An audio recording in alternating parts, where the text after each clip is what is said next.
오늘 우리에게 주시는 하나님의 말씀은 고린도전서 14장 26절에서 40절입니다. 본문의 말씀 중 26절 그리고 33절에서 40절만 봉독합니다.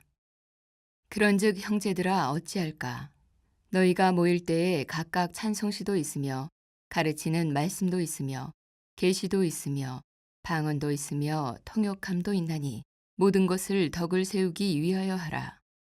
하나님은 무질서의 하나님이 아니시요 오직 화평의 하나님이시니라. 모든 성도가 교회에서 함과 같이 여자는 교회에서 잠잠하라. 그들에게는 말하는 것을 허락함이 없나니 율법에 이른 것 같이 오직 복종할 것이요. 만일 무엇을 배우려거든 집에서 자기 남편에게 물을지니 여자가 교회에서 말하는 것은 부끄러운 것이라. 하나님의 말씀이 너희로부터 난 것이냐 또는 너희에게만 임한 것이냐. 만일 누구든지 자기를 선지자나 혹은 신령한 자로 생각하거든 내가 너희에게 편지하는 이 글이 주의 명령인 줄 알라. 만일 누구든지 알지 못하면 그는 알지 못한 자니라.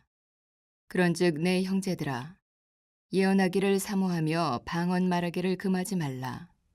모든 것을 품위 있게 하고 질서 있게 하라. 이는 살아계신 하나님의 말씀입니다. 아멘. 오늘 말씀도 지난주의 말씀과 연속되어 있습니다. 특별히 예언과 방언에 대해서 예배 가운데 우리들이 어떻게 할 것인가, 제가 제목을 예배할 때에는 품위 있게 질서 있게 이렇게 제목을 잡아보았습니다.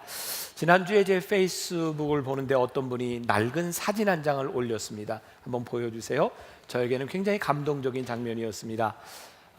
올개를 치는 병사, 기름통 위에 앉아서 또 예배를 드리는 추운 겨울날 모여든 사람들, 또 앞에 있는 군목이 예배를 인도하기 위해 포토블로 만들어 놓은 제단, 바로 한국 전쟁 때 이 나라를 찾았던 미군들의 예배하는 모습입니다. 저 모습을 보면서 저에게 떠오른 것은 예배구나 라는 것이었어요.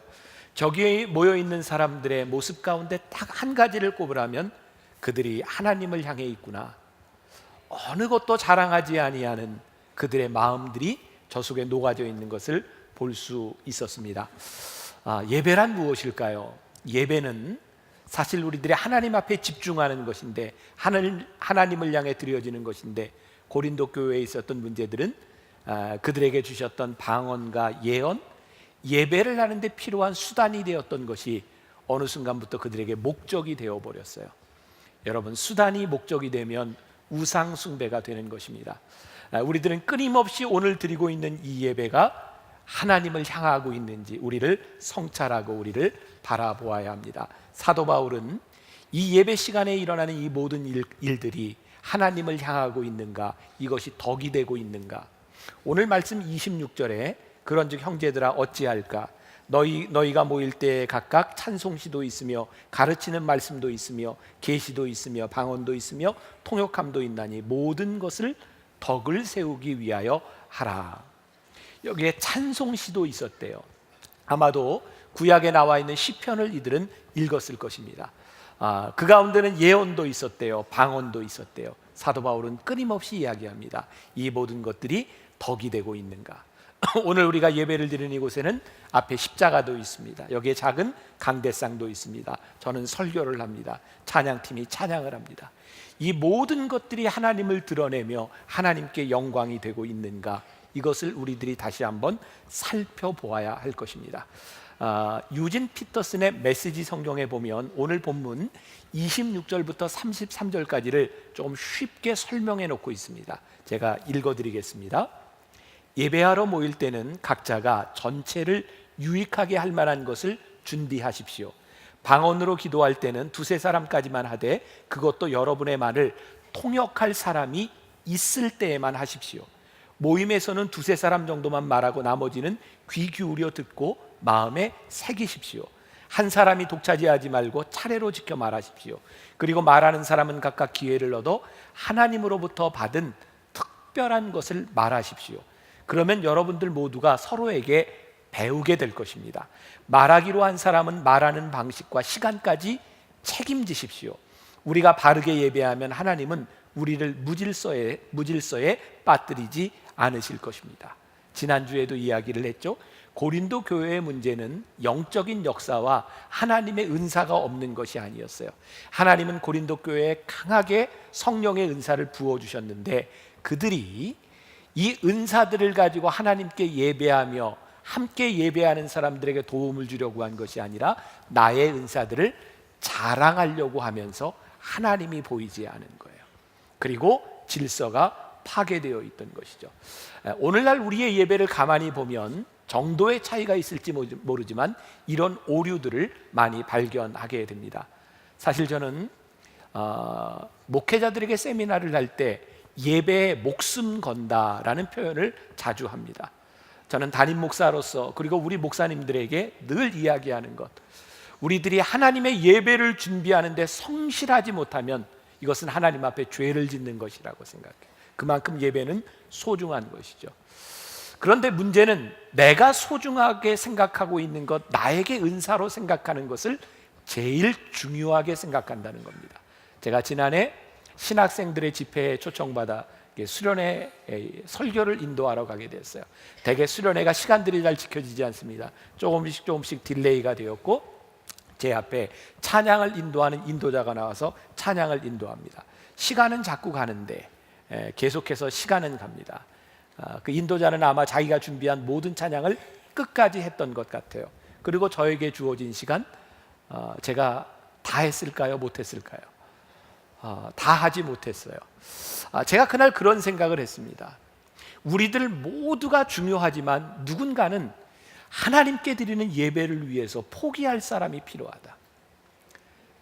설교자로서 저는 가장 힘든 것이 제가 준비한 설교를 다 하지 못할 때라고 생각합니다. 그래서 설교를 준비하면 다 해야 된다고 생각하지만 설교가 예배는 아닙니다.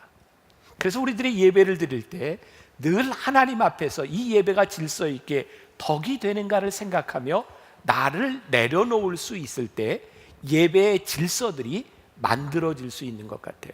제가 어떤 목사님께 들은 이야기입니다. 요즘은 부흥회들을 그렇게 많이 하지 않지만 예전엔 부흥회를 참 자주 했었어요.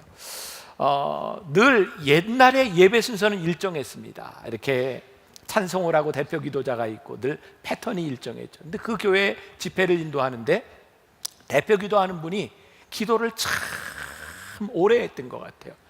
아무리 해도 안 끝나니까 담임 목사님이 참다 못해서 나와서 중간에, 옛날에는 강대상에 종이 있었잖아요. 종을 땡땡 치면서 교인들에게 저분은 그냥 기도하게 내버려두고 우리는 말씀 들읍시다, 그렇게 했대요. 얼마나 기도가 길었으면. 저는 기도를 하는 그분의 기도가 길었다는 것, 그분이 신실하지 않다는 의미가 아닙니다. 아마도 그분은 기도의 은사를 받아서 뜨겁게 기도를 했을 것이라고 생각합니다. 그러나 그 기도로 인하여 전체 예배가 질서가 잡혀지고 있지 않다면 하나님께서 그 예배를 아름답게 보실까? 제가 어떤 분이 쓴 글을 읽었는데 제가 교회나 목사님을 밝히기에는 조금 민망한 내용입니다.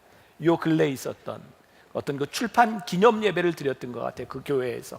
그 교회에서 아마 유명한 분들을 초청한 것 같아요. 도지사도 초청하고 국회의원도 초청하고 전직 대통령도 초청하고, 그렇게 예배를 드리는 중에 중간에 전직 대통령이 들어왔던 것 같아요. 늦게 예배를 하다 말고 온 교인들이 일어나서 박수를 치기 시작했대요. 사진을 찍기 시작했고,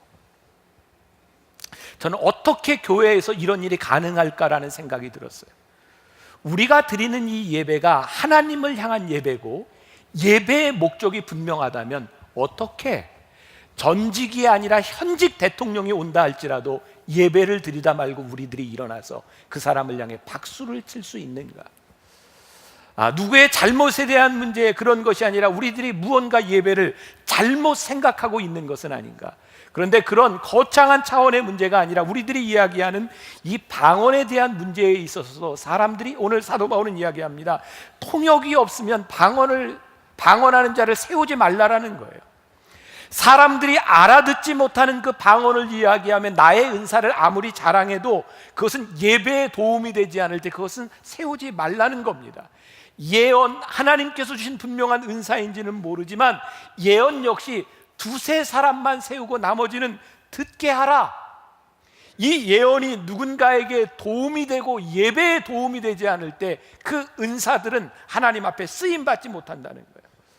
그래서 우리들이 이 예언과 방언, 우리들이 사용하는 이 모든 은사들이 정말 올바른가에 대한 기준이 있는 거죠. 첫 번째, 이것이 하나님을 영화롭게 하고 있는가? 두 번째, 성경과 조화를 이루고 있는가? 세 번째, 그 예언이 교회의 덕을 세우는가?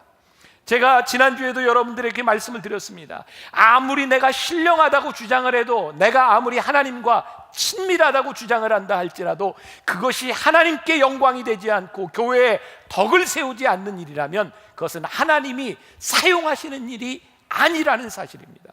우리들에게 명확한 기준이 필요한 거죠. 오늘 본문 말씀 31절에 보면 사도 바울은 또 이렇게 이야기를 합니다. 너희는 다 모든 사람으로 배우게 하고 모든 사람으로 권면을 받게 하기 위하여 하나씩 하나씩 예언할 수 있느니라. 여기에 보니까 권면하고 배우는 것이라는 거예요. 우리가 함께하는 예배 공동체가 된다고 하는 것은 누구의 은사를 자랑하는 것이 아니라 서로가 배우고 서로가 권면하는 아름다운 일들이 일어날 때 이 예배가 예배된다는 거죠. 우리들은 처한 상황 가운데서 진리가 무엇인지를 분명히 말할 수 있을 때 그것이 예언이 되는 것이죠. 제가 요즘 보고 있는 책 중에 하나가 존 오터버그의 선택 훈련이라고 하는 책입니다. 여러분들에게 좀 권하고 싶은 아주 좋은 책입니다. 이 존 오터버그가 우리들에게 이런 얘기를 합니다. 많은 사람들이 결정 장애를 가지고 있다는 거예요. 중요한 일을 결정하지 못한다는 거예요. 그래서 우리는 계속 하나님께 이렇게 기도합니다. 하나님, 우리들에게 결정할 수 있도록 길을 보여주세요. 문을 열어주세요. 근데 실상 하나님은 우리들에게 이미 열린 문을 주신 거죠. 근데 우리들이 왜 결정하지 못하는지 아세요? 우리의 결정이 잘못될까 봐, 그리고 우리가 결정한 일로 인하여 우리들이 어려움을 당할까 봐 우리는 결정하기를 주저한다는 겁니다. 근데 존 오터버그가 참 멋진 말을 합니다. 하나님이 우리들에게 원하시는 것은 열린 문에 들어가는 명확한 환경이 아니라 우리들의 순종입니다. 때로 우리들이 열린 문으로 들어간다고 하는 것은 편안함이 아니라 때때로 고난의 시간일 때도 있습니다. 하나님께서 이스라엘 백성들에게 열리는 문을 주시고 광야로 몰아넣으셨을 때 그들은 40년 동안 고난의 시간을 가져야 했습니다. 그러나 그것은 열린 문이었습니다. 여러분, 우리들이 하나님 앞에 진리의 말씀을 선포한다고 하는 것이 뭔지 아세요? 우리는 그동안 참 거짓된 것에 속았다는 생각이 들어요. 어떻게? 교회 안에서 들었던 수없이 많은 그 말씀들 가운데 우리들이 원했던 예언이 무엇입니까? 하나님, 이렇게 되면 우리의 사업이 잘 될까요? 여기에 가면 우리들이 좋은 사람을 만날 수 있을까요? 마치 점쟁이들이 이야기하는 것처럼 여기서 목사님이 여러분 내년은 동쪽으로 가세요. 그럼 귀인을 만납니다. 그럼 그게 좋아서 동쪽만을 바라보고 살아가는 게 신앙의 그것이 진리인 것처럼, 아니 여러분들이 어떻게 하면 돈을 벌 수 있습니다. 여러분들이 어떻게 하면 어떤 지위를 가질 수 있습니다. 그런데 진리의 말씀이 우리를 권면하는 것은 그런 것이 아니라는 거예요. 우리들에게 열려진 문은 그런 것이 아니라는 거예요. 너희들의 상황이 바뀔 것이다 라고 하는 거짓 예언이 아니라 너희들이 열린 문 안에 들어갈 때 진리의 길을 걸어가고 옳은 길을 걸을 때 너희들이 하나님과 동행할 것이다, 이 진리의 말씀들이 우리를 권면하여 주시는 것인데 우리는 거짓된 일들에 참 많이 속았다는 거예요. 여러분들에게 중요한 것은 어디로 가서 누구를 만나는 것이 아니라 어디를 가도 하나님과 동행하는 사람이 되는 것이에요. 이 교회 안에서 우리들이 예배할 때 우리들이 선포되어야 될 진리의 말씀들이 서로를 권면하며 우리들이 가야 될 진리의 길을 서로 붙들어 줄 수 있는 것, 그것이 예배여야 하는데 우리는 때로 거짓된 것에 속았던 것은 아닌지. 오늘 말씀 가운데 여자들이 들으면 조금 기분 나쁜 그런 말씀이 있습니다. 그래도 들어야 돼요. 제가 좀 읽어드립니다. 34절 35절 여자는 교회에서 잠잠하라. 그들에게는 말하는 것을 허락함이 없나니 율법에 이른 것 같이 오직 복종할 것이요, 만일 무엇을 배우려거든 집에 가서 남편에게 물을지니 여자가 교회에서 말하는 것은 부끄러운 것이라. 네, 얼굴을 피시고 보세요, 저를. 이 말씀은 우리들이 액면 그대로 문자적으로 보는 것에는 문제가 있습니다. 그래서 사실 이 말씀을 가지고 어떤 교회나 어떤 교단에서는 여자들에게 목사 안수를 주지 않습니다. 여자들은 강단에 설 수 없다고 이야기하는 데도 있습니다. 그런데 구약에 보면 이미 하나님께서는 여자 사사도 세우셨고 예수님의 족복 가운데는 여자들이 들어가 있습니다. 저는 그런 의미로 이 말씀이 쓰여진 것은 아니라고 생각합니다. 문제는 고린도 교회에 문제 있는 여자들이 있었다는 거죠. 여러분, 당시 고린도 교회 2000년 전에 그 유럽이나 근동 지방의 모든 상황들은 여자들이 그렇게 인격적인 대우를 받던 시대는 아닙니다. 여자들이 자아를 실현할 수 있는 시대도 아니었습니다. 그런데 복음이 들어오면서 이 교회 안에는 남녀 차별이 없어졌어요. 그러니까 이 교회 안에서 그동안 억눌렸던 여자들이 은혜를 받고 하나님 앞에 임한 은사들을 마음껏 나타냈던 것 같아요. 문제는 그 과정에서 교회를 혼란스럽게 했던 것 같아요. 전 지금도 교회 안에 남자들보다는 여자들이 저는 훨씬 더 영적이라고 생각합니다. 왜냐하면 남자들보다 기도하는 시간도 길고 훨씬 더 신실하게 신앙생활을 하기 때문입니다. 그럼에도 불구하고 아무리 하나님의 은사를 받았다 할지라도 교회를 소란스럽게 하는 여자들이여 잠잠하라는 겁니다. 여자이기 때문만은 아닙니다. 그러나 고린도 교회에는 여자들로 인하여 이런 문제들이 일어났던 것 같아요. 또한 우리가 좀 유추해 볼 수 있는 것은 몇 주 전 제가 여러분들에게 초대 한국교회의 모양을 보여드린 적이 있어요. 기역자로 되어 있는 거, 강단이 가운데 있고 양쪽으로 남자 여자. 아마 이 시대에도 남자 여자가 함께 이렇게 섞여 있을 수 있는 상황은 아니었을지도 몰라요. 왜? 여자는 얼굴을 가리기도 한 상황이었잖아요. 그러니까 예배를 드리다가, 죄송합니다, 여자들 중에 배우지 못한 사람들이 많았어요. 그러니까 아마 예의도 조금 없었고 좀 무례했던 것 같아요. 그러니까 예배를 드리다가 누가 말씀을 전하는데 모르는 게 있으면 남자 여자 이렇게 갈라져 있는데 예배 시간에 여보 그게 무슨 뜻이야? 이렇게 말하는 여자들도 있었던 것 같아요. 예배를 혼란스럽게 한 거예요. 그리고 또 누군가 예언을 하면 자기가 모르는 것을 옆에 큰 소리로 물어보는 거예요. 그럼 사도 바울이 뭐라고 합니까? 여자들이요, 물을 말이 있으면 집에 가서 물으세요. 그리고 여러분들이 아무리 은사를 받았어도 여러분들의 남편의 영적 권위가 떨어지는 일이 일어나지 않도록 남자의 영적 권위를 세워주세요. 저는 이 말씀은 지금도 우리들에게 동일한 말씀이라고 생각합니다. 세상이 아무리 변해도 가정의 아버지와 이 가정의 남자가 믿음으로 바로 서지 않으면 저는 그 가정이 온전할 수 없다고 생각해요. 여자들이 참 저는 늘 이야기하죠. 여자들이 무섭고 여자들을 존경합니다. 그럼에도 불구하고 가정의 머리는 남자가 되어야 되는 이유가 있어요. 남자가 영적 가장으로 세워질 수 있도록 여러분들이 기도하셔야 돼요. 저희 집안 이야기를 해서 죄송한데 저희 아버지도 저도 군목 출신입니다. 저희 아버님이 군목으로 이렇게 사역하고 계실 때 이게 뭐 피가 어디 가겠습니까? 저희 아버지도 저도 노는 걸 참 좋아했습니다. 그때 저희 아버님은 군목 시절에 저처럼 노름을 하지는 않았지만 낚시와 바둑을 이렇게 많이 하셨던 것 같아요. 그 당시 저희 어머니는 한월산으로 삼곽산으로 기도를 하러 참 많이 다니셨어요. 제가 어렸을 적 기억에 어머니는 밤새고 기도하고 오시던 때가 참 많았어요. 하나님께서 저희 어머니에게 은사를 주셨어요. 제 어렸을 때 기억에 저희 집에 환자들이 와서 기도를 받던 장면이 생각이 납니다. 저희 어머니가 기도할 때 신유의 역사들이 일어났어요. 정말 강하게 그런 역사들이 일어나고 있었는데 오늘 저희 어머니가 저희들의 그런 이야기를 하셨어요. 하나님께서 나에게 주셨던 은사를 하나님께 거두어 달라고 기도하셨대요. 저희 아버님이 목사였지만 군목으로 있으면서 그런 은사들이 나타나지 아니하고 아내인 저희 어머니로 인하여 사람들이 모이기 시작할 때 하나님 내 남편을 위하여 내 은사를 걷어가 주세요. 그리고 저희 어머니는 하나님께서 주신 은사를 쓰지 않았습니다. 만일 그때 저희 어머니가 그런 기도를 하시지 않았다면 감리교 역사 가운데 참 유명한 부흥사 김우영 목사님은 존재하지 않았을 수도 있습니다. 어쩌면 지금 우리가 함께 예배하고 있는 이 만나교회도 존재하지 않았을 수도 있습니다. 물론 그것이 하나의 진리라고 말하지는 않습니다. 물론 저희 어머니를 통해서 하나님이 일하실 수도 있으셨을 것입니다. 그러나 남자와 가장을 세우기 위한 저희 어머님의 기도로 인하여 저는 하나의 목회자가 세워졌다고 생각해요. 하나님이 우리들에게 주신 은사들을 우리들이 다 사용할 수 있지만 우리들이 정말 덕이 되는 일을 위하여 우리들이 사용하고 있는가?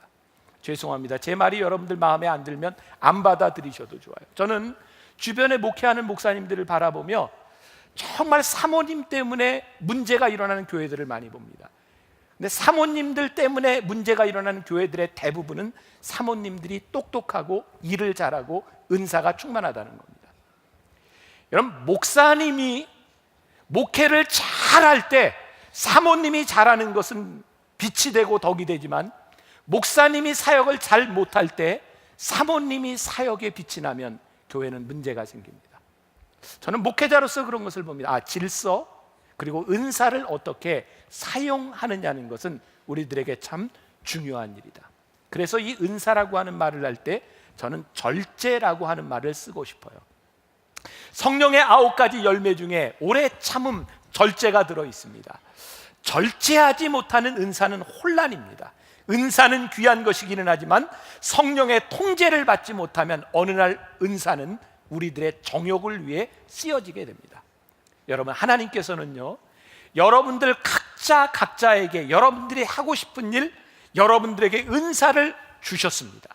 문제는 우리들이 인식하지 못하는 것도 문제이지만 하나님께서 우리들에게 주신 이 특별한 것들을 우리의 정욕과 욕심으로 인하여 제대로 사용하지 못하고 있다는 사실이에요. 여러분들 오해하지 말고 들으셔야 합니다. 저는요, 믿음이 있는데 믿음으로만 살려고 하는데 문제가 있다고 생각해요. 목사가 이런 얘기 해도 됩니까? 하나님은 우리들에게 믿음만 주시지 않았어요. 우리들에게 이성도 주셨고 생각도 주셨고 우리들에게 양심도 주셨어요. 그런데 우리들이 믿음을 이야기할 때 우리들이 하나님께서 우리들에게 주신 너무나 소중한 선물인 이성과 생각과 양심을 우리들이 쓰려고 하지 않는다는 거예요. 우리가 하나님 앞에 성령의 지배를 받을 때 성령님이 우리들의 소욕을, 우리들의 생각을 옳게 바꾸어 주세요. 우리들에게 선한 의지가 생길 때 우리의 의지를 통해서 성령님이 일하셔야 합니다. 여러분, 만일 우리의 의지를 우리들이 절제하지 못하고 우리들이 성령의 말씀을 따라 살아간다라고 하는데 나 절제가 안 돼요 라고 이야기한다면 성령님의 인도함을 받는 사람이 아닙니다. 내가 내 감정을 절제하지 못하는 것은 성령님의 역사가 아닙니다. 그러므로 여러분들 주변에서 아주 놀라운 성령님의 은사를 발휘하고 있는 것 같지만 절제하지 못한다고 하는 것은 성령의 열매를 맺지 못한 것이라는 것을 여러분들이 꼭 기억해야 합니다. 그리고 사도 바울은 이야기합니다. 37절과 38절에서 만일 누구든지 자기를 선지자나 혹은 신령한 자로 생각하거든 내가 너희에게 편지하는 이 글이 주의 명령인 줄 알라. 무슨 말이에요? 너희들이 정말 신령한 사람이라면 내가 성령님의 마음으로 이 말을 하는 것을 너희들이 알아들을 수 있다는 거예요. 만일 누구든지 알지 못하면 그는 알지 못한 자니라. 이 말씀이 너희들에게 절제하는, 우리의 감정을 다스리는 성령님이 너희들에게 이해가 되지 않는다면 너희는 성령님의 지배를 받고 있는 것이 아니니라, 이 말이에요. 오늘 저는 이런 표현을 쓰고 싶습니다. 신앙적 의지. 우리들에게는 의지가 있습니다. 감정적인 의지도 있고 아주 냉철한 이성적인, 지성적인 의지도 있습니다. 이런 예를 들어볼까요? 여러분들 특히 우리나라 문화죠. 밥을 먹으러 가면 밥 먹고 난 다음에 이런 모습 자주 봅니다. 내가 낼게 바까. 아무튼 감정적인 사람이 먼저 가서 돈을 냅니다. 그리고 되게 후회합니다. 아주 냉철한 사람은요, 딱 거기서 계산합니다. 우리 이렇게 나눠서 내자. 근데 좀 차갑습니다. 여러분, 계산해서 내는 것이 잘못된 것이 아니고 내가 다 내는 것이 잘못된 것이 아닙니다. 문제는 너무 감정적이고 너무 지성적으로 살아가는 것이 문제입니다. 우리가 하나님의 사람이라고 하는 것은 무슨 의미일까요? 어느 순간 우리들에게 내 감정과 내 지성의 의지가 아니라 신앙적 의지가 우리 가운데 들어오는 거예요. 여러분, 갈라디아서 2장 20절에 보면 아주 유명한 말씀이 있어요. 내가 그리스도와 함께 십자가에 못 박혔나니 그런즉 이제는 내가 사는 것이 아니요 오직 내 안에 그리스도께서 사시는 것이라. 여러분, 내 의지가 죽고 내 감정이 죽고 내 안에 그리스도께서 사셔서 그리스도께서 내 삶의 의지가 되시기 시작할 때 그것이 신앙적 의지가 됩니다. 여러분, 우리가 믿음으로 늘 물어야 되는 거예요. 하나님, 이것이 내 감정적인 차원의 문제입니까? 하나님, 지극히 지성적인 판단으로 내가 하고 있는 것입니까? 아니면 내 안에 살아계신 예수 그리스도로 말미암아 제가 신앙적 의지로 살아가는 것입니까? 다시 예배 공동체로 돌아옵니다. 예배 공동체, 오늘 예배를 드리는 여러분들에게는 다 다른 니드가 있고 여러분들에게 받은 은사가 틀려요. 그래서 여러분들 가운데는 말씀을 듣는 것이 은혜가 되는 사람도 있고요, 어떤 분들은 말씀보다 찬양을 할 때 은혜가 되는 사람도 있어요. 어떤 분들은 말씀과 찬양보다 뜨거운 기도 가운데 들어가기를 원하는 사람도 있어요. 여러분, 예배의 순서가 이렇게 짜여진 이유는 각기 다른 은사를 가진 사람들이 함께 예배를 드리는 공동체이기 때문에 예배의 순서가 있는 것이죠. 우리의 것만을 주장한다면 우리는 절대로 공동체 예배를 드릴 수는 없을 거예요. 이런 상상을 해볼까요? 우리 교회도 그런 일이 있었죠. 찬양을 할 때면 늘 그 은혜를 깊이 받는 분이 있어요. 그래서 그분은 찬양할 때마다 손이 올라가요. 근데 이 두 손이 옆에 있는 사람의 얼굴을 갈아요. 그 옆에 있는 사람은 찬양하는 게 너무너무 힘들어요. 여러분, 이분이 찬양의 은혜를 받고 있지 않다는 것이 아닙니다. 이분의 찬양이 거짓이라는 말이 아닙니다. 이것이 분명히 은사적이고 깊은 은혜 가운데 들어가지만 누군가의 예배를 방해하고 있다면 이것은 신앙적 의지는 아닌 것 같아요. 저는 요즘 부쩍 그런 생각을 합니다. 하나님께서 우리들에게 바라시는 것이 있는데 정말 우리들이 좋은 그리스도인이 되기를 원하고 우리들이 성령의 은혜 가운데 우리들이 하나님의 은사를 가지고 살아가는 사람이라면 우리들이 덕을 세우는 일들을 하지 않는다면 이것이 얼마나 위험할 수 있는가. 어떤 교회에서 있었던 일이랍니다. 어떤 장로님은 꼭 예배 시간마다 소위 사각지대에 앉는데요. 저희 교회는 사각지대가 별로 없죠. 이게 참 잘 지은 건축물입니다. 대개 교회들은 이렇게 교회 건물이 크면 기둥들이 있어서 보이지 않는 곳이 있죠. 목사님이 물은 거예요. 장로님은 왜 꼭 이 자리에, 불편한 자리에 앉습니까? 장로님이 이렇게 대답을 했답니다. 네, 목사님, 이 자리는 아무도 앉으려고 하지 않습니다. 그래서 제가 앉습니다. 정말 훌륭한 분이라는 생각이 들었어요. 그분에게도 앉고 싶은 자리가 있고 그분에게도 하고 싶은 일이 있는데 적어도 내가 장로이기 때문에 누군가를 위하여 내가 이 자리를 앉습니다. 귀한 공동체 예배가 만들어지는 거죠. 제가 지난 여름에 제주에서 저희 그 사촌 누이의 집을 빌려서 좀 있었습니다. 그리고 거기에 그 저희 누이의 친구들이, 교회 친구들이, 저희 교회는 아닙니다, 이렇게 같이 놀러 오게 되었어요. 제가 거기에 몇 분이 있는가 다 권사님들인데 제가 이야기를 듣고, 제가 제주에 가면 늘 가는 빵집이 있어요. 너무너무 맛있어요. 제가 말은 못합니다. 지금 나중에 따로 정말 맛있어요. 거기에 또 잼이 기가 막히게 맛있습니다. 그래서 권사님의 숫자가 얼마인지를 물어보고 그분들에게 하나씩 제가 선물을 해가지고 이렇게 갔습니다. 그분들에게 선물을 나눠드리고 기도를 하는데 그분들 중에 여러분이 우리 교회 예배를 방송에서 보시는 분들입니다. 그러니까 저를 알고는 있고 참 반가워했어요. 그리고 저는 선물을 주고 왔는데 얼마 지난 다음에 저에게 들리는 이야기입니다. 그 권사님들이 그 선물을 받고 너무너무 좋아한다는 거예요. 이유는 그분들이, 죄송합니다, 평생 신앙생활을 하는 동안 목사님에게서 선물을 받은 게 처음이랍니다. 그리고 그분들은 예배를 드릴 때마다, 제 설교를 들을 때마다 너무나 기쁘게 마음이 열려 말씀을 듣는다는 거예요. 저에게 달라진 것이 없습니다. 제가 특별히 무슨 말씀의 은사를 깊이 받았거나 그런 일이 없습니다. 그런데 그분들이 말씀을 들을 때 다른 마음으로 말씀을 듣게 되었다는 거예요. 저는 오늘 우리 예배 공동체에 정말 중요한 일이 있다. 우리들의 은사, 우리들이 예배 드리는 이 공동체 안에서 누군가의 마음을 열어줄 수 있는 귀한 모습들, 신앙적 의지로 나타날 수 있는 믿음의 예배들이 하나님을 드러나게 하는 모습들로 우리들에게 나타나게 될 때 이 예배가 참 덕스러운 공동체 예배가 될 수 있으리라는 생각이에요. 여러분, 덕이라고 하는 것이 무엇일까요? 저는 미래를 생각할 때 우리들이 덕스러워진다고 생각해요. 어떻게?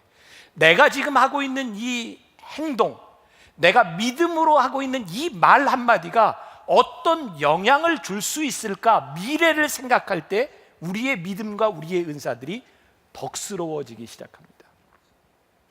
아마 이곳에 지금 앉아 계실 거예요.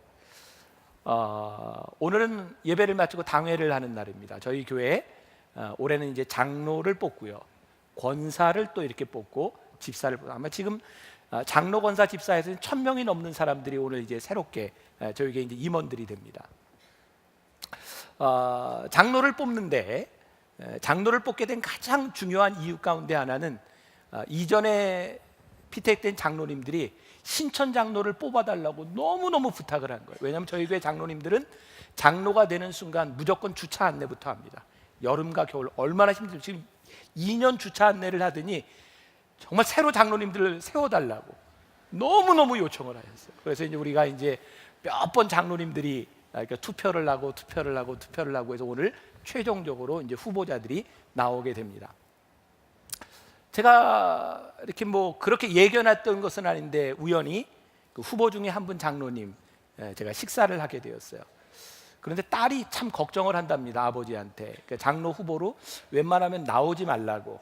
왜냐하면 아빠는 얼굴 표정도 잘 관리가 안 되고 그 소위 성질을 잘 관리를 못해서 아빠가 주차 안내를 하다가는 상처받을 사람이 많을 것 같다고. 그래서 아빠는 지금 안 나오는 게 좋고, 그게 아빠가 그것 때문에 고민된다는 이야기를 들었어요. 저는 그런 생각을 했습니다. 그것 때문에 고민할 수 있으면 괜찮습니다. 우리들이 신앙적으로 살아가는 우리들의 삶 가운데 우리들이 무언가를 고민할 수 있다면 괜찮습니다. 우리 가운데 아무도 온전한 사람은 없습니다. 우리들 가운데 정말 인격이 완성된 사람은 없습니다. 그러나 나로 인하여 이 예배와 나로 인하여 일어난 일들에 대하여 우리들이 하나님 앞에서 고민할 수 있다면 하나님께서 우리를 교정시켜 나가실 것입니다. 우리는 온전함으로 기뻐할 수 있는 사람이 아니라 우리를 고쳐가시는, 우리가 교정됨으로 인하여 우리는 기뻐할 수 있는 사람들이기 때문입니다. 믿음의 예배가 무엇인가요? 저는 그 행위를 통해서 하나님이 드러나고 하나님이 영광을 받으실 때 그것이 믿음의 예배라고 생각해요. 이번 주간에 저희 교회에서는 그렇게 큰 일은 아니지만 뜻깊은 일이 있었어요. 저희 교회가 속한 이제 중앙연회라고 하는데, 연회에 500여 개의 교회가 있습니다. 그런데 거기서 은퇴하신 목사님들이 계세요. 그 목사님들은 한 달에 한 번씩 그러니까 어떤 교회에서 모이든지 모여서 그 교회가 식사 대접을 하고 작은 여비를 드립니다.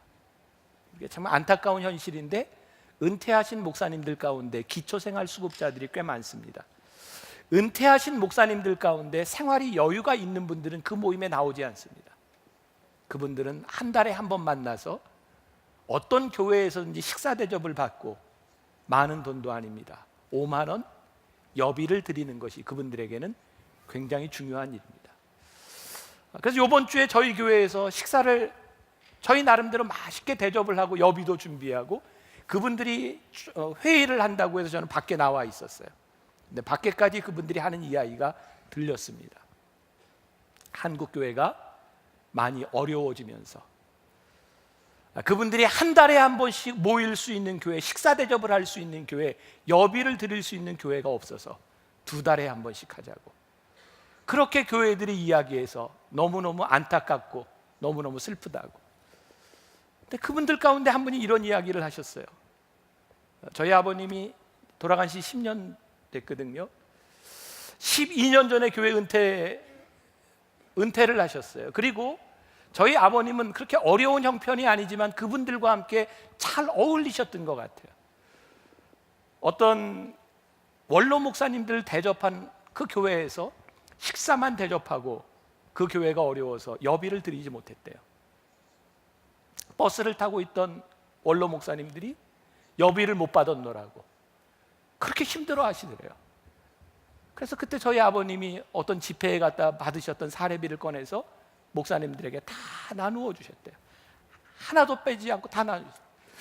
그때 같이 은퇴하셨던 그분들이 그 이야기를 하시는 거예요. 그때 버스 안에서 우리들에게 받았던 사례비를 다 털어주셨던 김우영 목사님, 그 김우영 목사님이 저희 아버지입니다.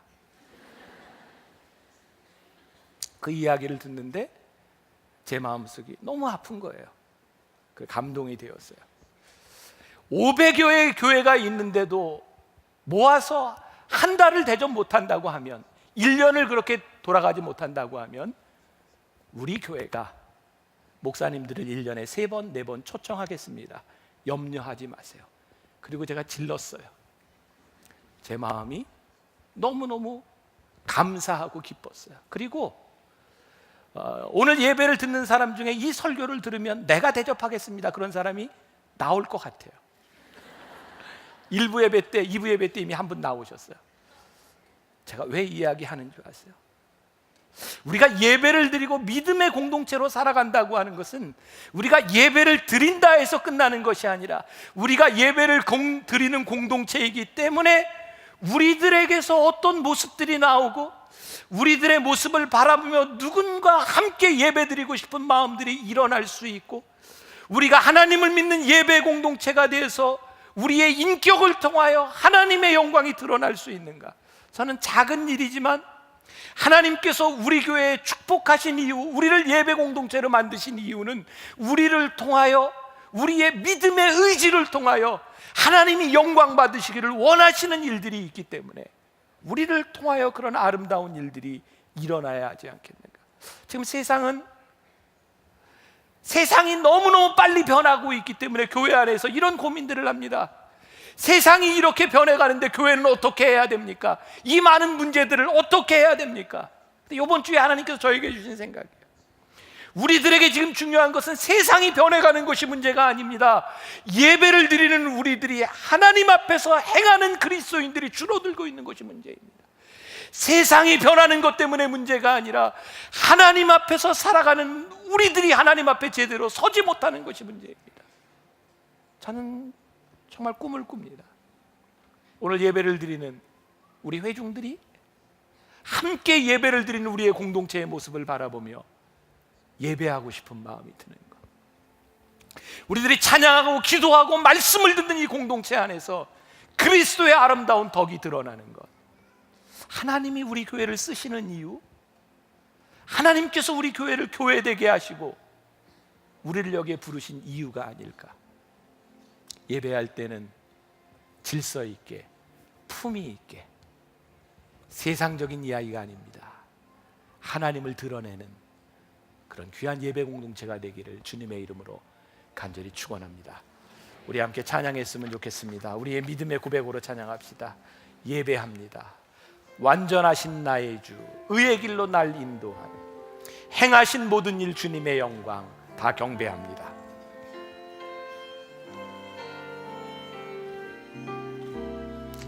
봉헌하며 찬양하겠습니다. 완전하신 나의 주, 의의 길로 날 인도하소서. 행하신 모든 일 주님의 영광 다 경배합니다. 예배합니다. 찬양합니다. 주님만 날 다스리소서. 예배합니다. 예배합니다. 찬양합니다. 찬양합니다. 주님 홀로 영광 받으소서. 완전하신 나의 주, 완전하신 나의 주, 의의 길로 날 인도하소서. 행하신 모든 일 주님의 영광 다 경배합니다.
우리가 주님을 예배합니다. 주님을 찬양합니다.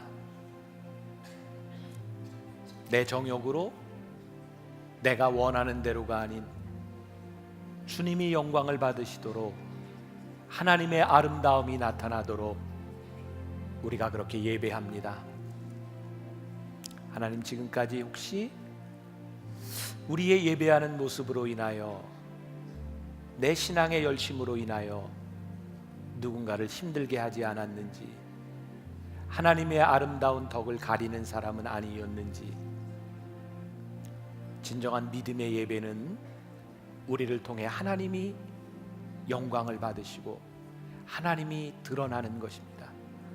우리 사랑하는 믿음의 성도들, 예배를 마치고 예배자로 살아가기 위해 세상으로 나아갑니다. 이들을 통하여 하나님이 나타나게 하여 주옵소서. 그리스도의 아름다운 덕이 선포되게 하여 주옵소서. 오늘도 하나님 앞에 드려진 귀한 예물, 우리들의 헌신, 또 이 예물이 쓰여지는 곳마다 하나님의 아름다운 덕이 선포되도록 축복하시고, 우리 사랑하는 만나의 식구들 물질로 인하여 어려움 당하지 않도록, 하나님의 영광을 가리우지 않도록 이들의 삶을 축복하여 주옵소서. 지금은 우리 주 예수 그리스도의 은혜와 하나님 아버지의 무한하신 사랑과 성령의 인도하심이 이제 예배를 드렸으므로 이제 더욱 강력한 예배자가 되어 세상으로 나가는 당신의 사랑하는 모든 백성들을 위해 지금부터 영원까지 함께 하시기를 간절히 축원하옵나이다. 아멘.